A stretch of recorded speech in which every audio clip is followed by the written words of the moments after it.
In today's video, I'm going to teach you how to create a rich filter in Jira. To get started, open Jira and make sure you are in the main workspace where you can access the navigation menus. The first thing you will need to do is install the Rich Filters app if it isn't already available in your instance. From the left side, click on Apps. Then choose Explore More Apps in Jira. In the Marketplace search bar, look for Rich Filters for Jira dashboards. Once you find it, click Try for free, then simply follow the on-screen prompts to complete the installation. Depending on your Jira setup, this may take a moment, so just wait until the app is fully added. After the app is installed, go to the top Jira navigation bar. Click Apps and then select Rich Filters. This will open the Rich Filters home screen, which is where you can manage and create filters designed specifically for dashboards and more interactive reporting. From here, click Create Rich Filter in the top right corner. This is where you'll begin building your new filter. Give it a clear, descriptive name so it's easy to recognize later, especially if your team uses several filters across multiple dashboards.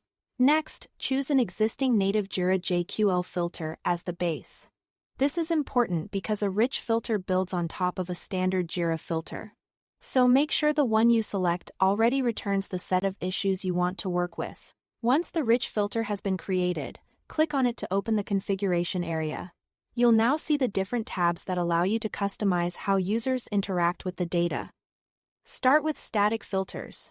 These work like quick access buttons and are useful for common views people may want to switch between. For example, you might create options for open tasks, urgent work, or items assigned to the current user. These help make dashboards much easier to use without requiring anyone to edit JQL manually. Next, add dynamic filters.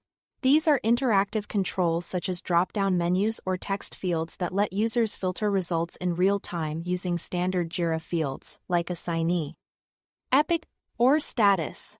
This is especially helpful when different team members need to explore the same dashboard from different angles. Then move on to smart filters. These allow you to create more advanced, color-coded filter clauses that combine multiple JQL conditions. They're great for highlighting important groups of issues such as high-priority work that hasn't been updated recently. The color coding also makes the data easier to scan at a glance.